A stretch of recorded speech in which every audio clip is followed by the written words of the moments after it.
আমার ভাঙা ঘরে ভাঙা চালা ভাঙা বেড়ার ফাঁকে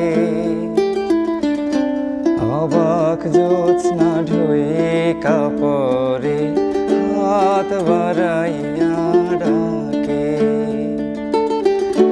হাত ইশারায় ডাকে কিন্তু মুখে বলে না। আমার কাছে আইলে বন্ধু আমারে পাইবা না। আমার ভাঙা ঘরে ভাঙা চালা ভাঙা বেড়ার ফাঁকে অবাক জ্যোৎস্না ঢুয়ে